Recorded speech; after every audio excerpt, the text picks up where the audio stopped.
What is one of the coolest things on Earth, but one of the most overdone school science projects of all time? Volcanoes! These things are incredibly cool and interesting, but unless it's for a school project, they can also be quite deadly, at least for us humans. Why do I say that? Because there are actually a select few species here on Earth that actually live and survive on and inside these crazy volcanoes. Hey bumblebees, Dewey Stew coming back at you today with a mind-blowing video. Did you know that some animals can live on and even a select few inside volcanoes? I wouldn't have. The only thing I thought would be found in a volcano is magma, and Mike Myers dressed up as Dr. Evil, which is why today I'm going to take you through the top 10 animals that live in volcanoes. So get ready everyone, because it's about to get real hot with this magma. At number 10 we have the lesser flamingos. Old Danyo Lengai in Tanzania is one of the most active volcanoes in all of Africa. On its northern flank is Lake Natron, and it happens to be one of the world's most toxic bodies of water. So surely nothing lives here, right? Wrong-o. It's actually home to a magnificent wildlife spectacle. It's the breeding and gathering place for over 2 million lesser flamingos. The water in Lake Natron often rises to temperatures above 40 degrees Celsius and highly alkaline due to the sodium carbonate and other minerals that flow into the body of water from the surrounding hills. This can make the water burn skin and make this body of water not hospitable for plants, humans, and most animals except for the lesser flamingos. They have tough skin and scales on their legs that prevents burns, and they have this crazy ability to drink water at its boiling point. They also can remove salt from the water using its navel cavity. With all that, the lesser flamingo has made this infernal place its forever home. They are also free of most predators, and with next to no competition for food, the flamingos feed on tons of algae, which is the main source of food that comes from the volcanic water. Man, these things sound intense and super tough, even though they are just little skinny pink birds. At number 9 we have the Galapagos land iguana. The most active and most pristine of the Galapagos volcanoes is Fernandina Island. It is home to some of the archipelago's most beautiful and endangered species. These include flightless cormorants, penguins, sea lions, and of course marine and land iguanas. The female land iguana have taken advantage of the thermal heat that comes off of the volcano. Every year, a small gang of these lizards, around 2,000, they even have club jackets, make their way from the coast at the top of La Cumbre and descend to the dangerous slopes to the crater floor. Once they reach the bottom, the females lay their eggs in the soft, warm ash, which is the natural, perfect temperature for incubation.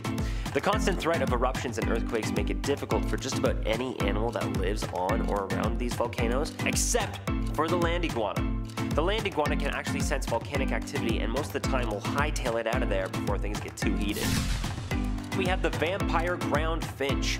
Food and water is extremely limited on the volcanic island of Wolf in the Galapagos, so the species that live there have to improvise. No, they don't put on cringy improv shows if that's what you're thinking, and also before anyone gets mad at me, I'm an improv guy, I'm allowed to make that joke. Anyway, they have to find other ways to survive with what they have. So what do these finches do?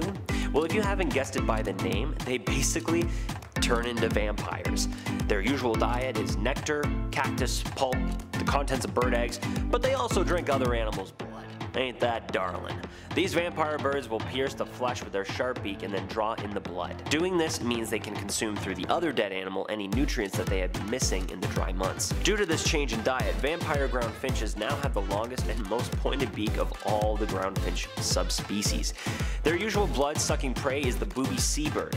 These seabirds don't even fight back anymore because it's actually an effective cleaning method for them. Either that or they just swarm in incredible numbers and they just have to fall down and take it. Either way, this one is proof that vampires exist. At number 7 we have the Polychaete Worm.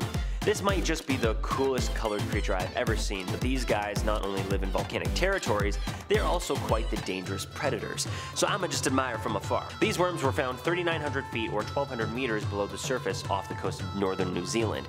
It has jaws that project just like the alien in the movie Aliens, so hell to the nah, to the nah nah nah.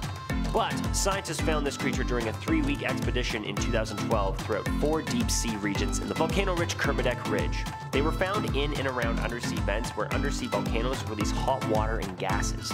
As well with tons of other small corals, fish, and tiny organisms, these scientists found an abundance of new and not well-known species, such as the Mickey Mouse squid. Yeah, I don't see it, but it still looks pretty cool, I guess. But until that, not much is known about these creatures yet, so if we want to know more, we will have to venture into some pretty hot waters. At number 6, we have the Loihi Shrimp. The National Oceanic Atmospheric Administration reports one of the volcanoes in the Pacific West spews water that's similar to the acidity of battery and stomach acid. And sure enough, small animals and life forms can still be found down there. Animals such as the Loihi Shrimp. Shrimp. Volcanoes are actually rich environments because of plenty of bacteria, minerals, and obviously warmth. These tiny shrimp have even tinier claws that are like garden shears, so they can graze on bacterial filaments. In the same expedition where scientists found the Polychaete worm, there was also a shrimp found that could feed off of things killed by the noxious plumes leaking from the underwater volcanic vents. So next time you go to a restaurant and order the volcano shrimp, clarify what kind of shrimp it is. Coming in at number 5 at our halfway point today, we have the Aleutian Auklets. These incredibly interesting birds nest on lava-fractured land because they're so metal, you know? But they have a weird and fun little hang-up with their nesting locations. The feces of the auklet will actually fertilize the lava-crusted ground they nest on and soon will grow thick mats of grass. That's good, right? Wrong. The auklet's survival depends on the land periodically being swept clean of lava. If the land grows too lush, then these birds actually lose their homes. In the Aleutians in the Bering Sea, 15 million of these tiny birds live in colonies that can reach 1 million, swarming all over the rocks and circling above like rolling dark clouds. Imagine seeing that on top of a volcano. You would probably begin to think that the apocalypse was happening. In some areas, these bird populations are dwindling, and in other younger, more often locations with lava flow, they are flourishing. How about that? The destruction of lava is actually the saving grace for the auklet, although these birds are not immune to volcanic eruptions. In 2008, when the Casatoche volcano erupted during the auklet's breeding season, tens of thousands auklet chicks were caught in the destruction of the eruption and were entombed in hot ash. But the auklets came right back like nothing even happened and appreciated the newly ashy landscape. At number 4, we have Maleos, the national bird of Sulawesi.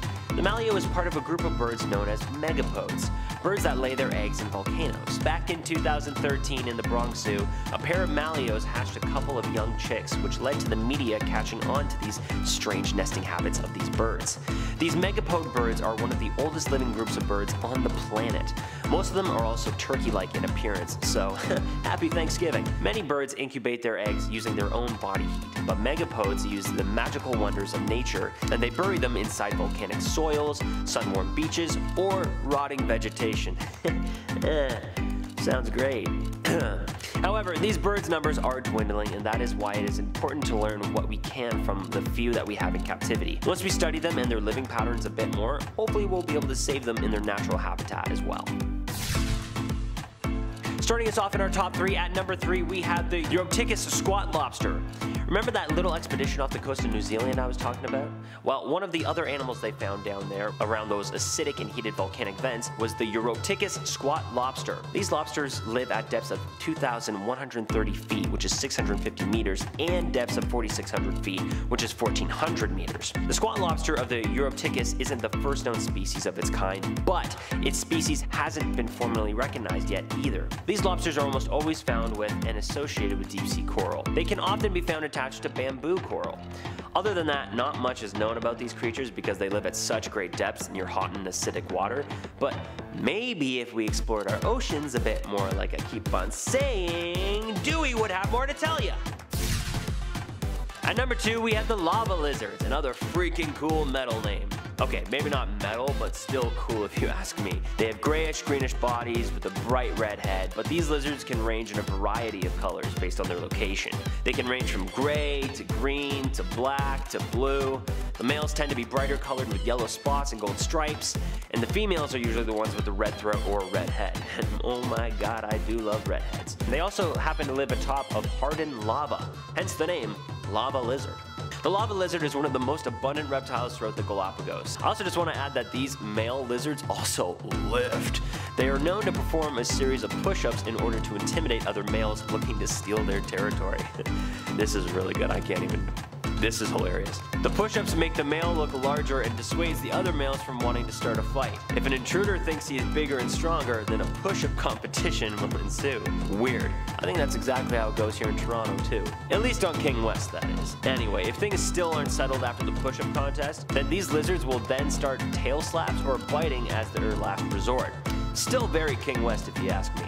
If you don't know what that is, Google it. I guess King West and the Galapagos are just filled with a bunch of hotheads. Literally. And finally, in at our #1 spot, we have frickin' sharks with frickin' laser beams attached to their frickin' heads. Just kidding. But we do have Pacific sleeper sharks. During that same 2012 expedition, scientists from National Geographic were exploring the Volcanoes volcano underwater and came across 2 species hanging out inside the volcano's caldera. This captured everyone's attention because this is one of the most active volcanoes in the Southwest Pacific. These sharks were also found just 12 miles from it, which didn't make sense at first because these waters should be too hot and acidic for them to survive. Their discovery down there raises more questions than answers, unfortunately. The Pacific sleeper shark is usually found in the North Pacific from Japan to Mexico, and if they are traveling and living in and around the Volcanoes volcano, then this is the furthest south they have ever been. I don't know. Sounds like they might be belonging to a secret supervillain who is dead set on taking over the world, if you ask me. There you have it. That has been our top 10 animals that live in volcanoes. Which was your favorite? Mine was without a doubt the super jacked bro-like lizards, because I mean, come on, you can't make that stuff up. But anyway, let me know down in the comments, and while you're at it, don't forget to like and subscribe. I've been your host, Dewey Stewart, and I will see you all back here very soon. Bye-bye.